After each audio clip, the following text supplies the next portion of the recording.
Just watch what Floyd Mayweather does right now when he comes out against Manny Pacquiao. Are you seeing it? Can you see what he's doing? That is very, very high level. Now, if you don't know what you're looking for, you can't see why this is such a high boxing IQ right now. And my promise to you is, after watching this 10-minute video, your boxing IQ will improve by the step-by-step system that I'm going to give you. You will never waste a training session ever again, because I'm going to show you how you can literally steal other people's boxing IQ. And you'll understand why the likes of Terence Crawford, Floyd Mayweather do what they do. And like I said, unless you're looking for it, you will never be able to see it. Like, watch this again right now. He comes out. Straight away, watch Floyd's front foot and his front hand. See, he's stepping forward, hands out. Keeping Pacquiao thinking. If you see where the position he's in right now, he's got his weight on his front foot with his lead hand out. Now, the reason why he's doing that is because Manny could throw punches back, and because he's got his weight on his front foot, he can push off that front foot and move backwards. And it's that front foot pressure that helps him take control of the ring and the fight. Now, let's watch Terence Crawford, who's the pound-for-pound king right now. He's coming out here against Canelo,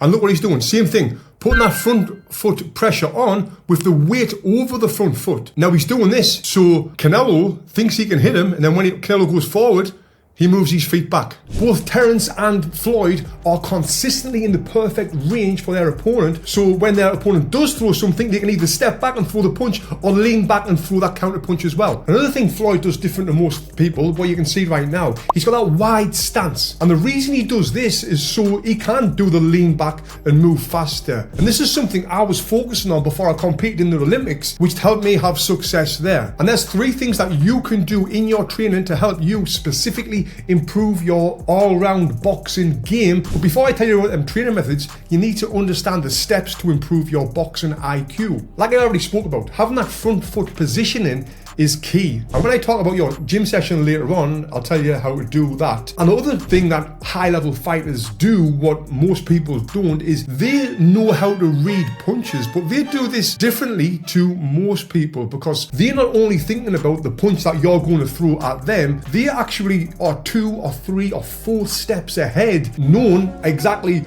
what they're going to do to get you to react to do something else, so they can do the next thing, and then when you do the next thing, they'll do this thing. Very complicated, but these guys are doing this without even having to think about it, because it's drilled into their brain. And that is the goal. You want to get your opponent to do what you want them to do without them knowing that you're trying to get them to do this thing. And this is called setting up traps. Now, there's a few ways to set traps, and my favorite way is something that Floyd did all the time, and you can do this easily, especially to low to mid-level boxers. It works all of the time, and that is jabbing to the body. And I'll tell you why this is setting up traps right now, but first I want to show you Floyd. Here he is here with Maidana. Watch what he does next. That jab to the body. That jab to the body again. Now, the reason why he's doing this, and the reason why I used to do it all the time, why I had success in the Olympics, was because this is keeping me 1 step ahead of my opponent. Now, if you spar, try this on the bag, then do it in sparring, where on the bag, you're going to work on just jabbing to the body, fast, sharp, and then again, boom, jab the body. Then again, boom, jab the body. And what your opponent is now expecting, you know what punch they're expecting? Well, that jab to the body. And when someone's expecting that jab to the body, what do they do? Well, we see right here, this is world level fight. He throws the jab to the body. Look what happens. You see Maidana's right hands come down. He's blocking it with his elbow, right? So we can see what our opponents is doing by hitting them with that jab to the body.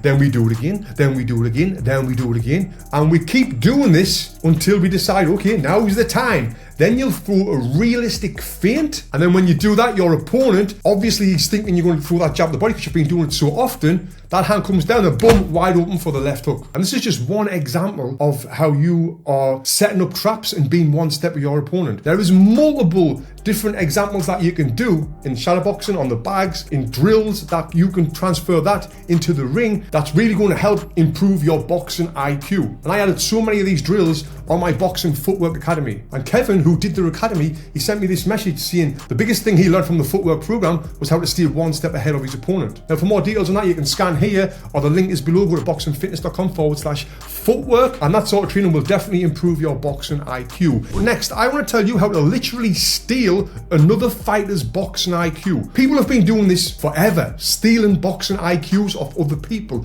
Now, this may seem crazy because most people think you're born with it. You're born with that talent, and that's it. This person's got it. Terence Crawford was born Terence Crawford, but nah, mate, he's stolen that IQ. Yes, he's got more talent than most people, but still, he's worked hard to improve the boxing IQ. And I'll tell you exactly how to do that. But first, I just want to quickly tell you about something else that I'm personally taking that's helping my IQ, because after all the punches that I've took in my life and all of the effects that being hit in the head has done for me, I am now doing everything in my power to keep my brain as sharp as possible so I can do these great videos for you. And the first thing I do is take creatine every single day, because creatine is the most studied supplement in the world. And what this actually does for your brain is remarkable. It's proven to enhance your cognitive functioning, which basically means it's going to keep your brain smarter for longer. And I have some of this every single day. Now, the other thing that I'm using, which there's more and more studies coming out about, which is amazing, is NMN. What this does improves my NAD levels, which we've all got this in our bodies, but as we age, our levels drop. What this NMN does, it keeps our NAD levels in our body higher, so we have got more energy, we can sleep better, we can recover better,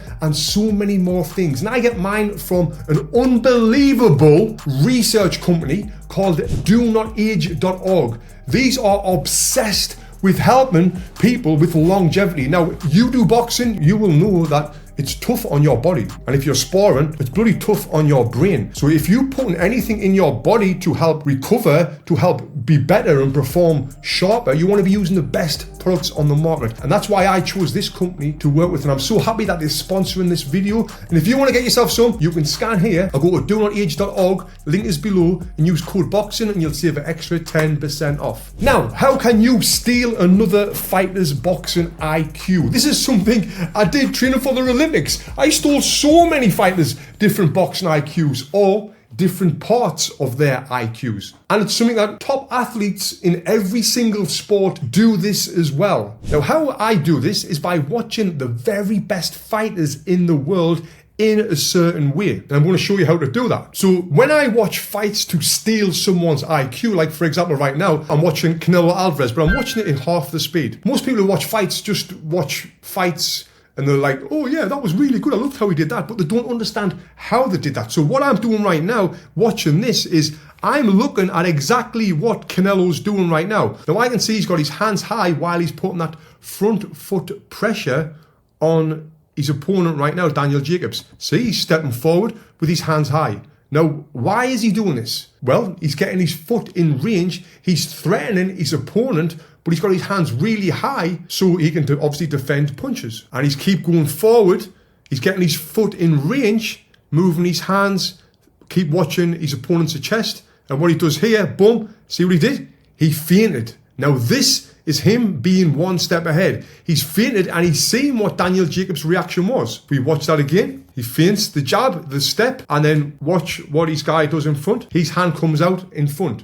Now Canelo's known, if he throws this jab, or the jab to the body, whatever it was he was feinting there, or if he throws that jab, what he was feinting there, he now knows that his hand's going to come out. So straight away, within the first 15 seconds of the first round, Canelo's put the pressure on. He's got his opponent to do what he wants him to do. He's put him in a different part of the ring where he wants to have him. And now he knows he's believing my feints and he's leaving himself open when he does that. So when I'm watching this, I can now think about that tactic and I can go in my sparring session and I can try exactly that there. I can go forward with a front foot pressure, keeping the weight on my front foot, so if my opponent does attack, I can push off and push backwards and then throw the feints to see what his reaction is. Now, I just want to say, if you were taller than your opponent, you wouldn't have to have your hands really high like this. You would more rely on pushing back with your front foot. But because Canelo's the smaller guy and he's got to get his feet inside, that's why he's doing this right now. So by watching fights like this and breaking them down and then getting that information,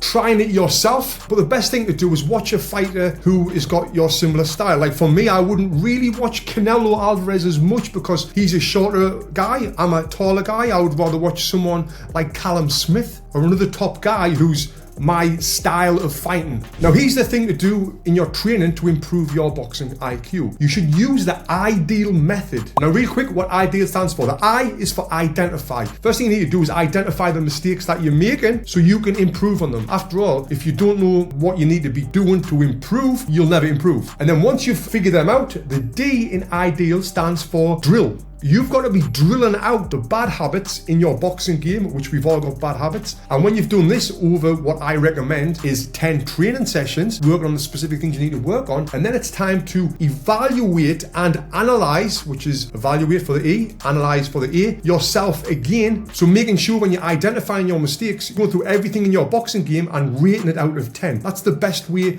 of being able to do this. And I've got a sheet that you can download for free with videos explaining all of this. Totally free. The link is below. Now, when you're reanalyzing yourself, you want to do the same again after you've done all the drilling out, and you'll be able to see the improvements that you've made in your boxing game. And it's then when we get to the end of this and level up. Now, I've got a totally free, 100% free video program where I can give you this I.D.E.A.L method and the downloadable sheets that you can print out or use on your phone to be able to grade yourself. And I also tell you the things that you need to be drilling out as well. So if you scan here or click the link below and get the I.D.E.A.L punching method, guaranteed to help you. Now, the last thing I want to talk about when it comes to your boxing IQ and how you can improve it is by improving 3 things in your life. Number 1 is you've got to be dedicated, mate. You've got to be dedicated. If you're not dedicated and investing your time and energy into the sport of boxing, impossible to get better. The second thing is your lifestyle. And I'm not just talking about drinking alcohol or whatever you may be doing. You need to get your brain as sharp as possible and do things to keep your brain sharp as possible. Eating the right foods before training, showing up on time, doing the small things to make the big things even better. Now, the third thing, what you can do, really important that you do this to improve your boxing IQ, but also everything in your boxing, is improve your stamina. Because if you improve your stamina, you will be able to train for longer, train better, with good form and techniques. Now, I've created a video right here that you can click that'll tell you exactly how to improve your stamina in boxing. So click here and watch this video next.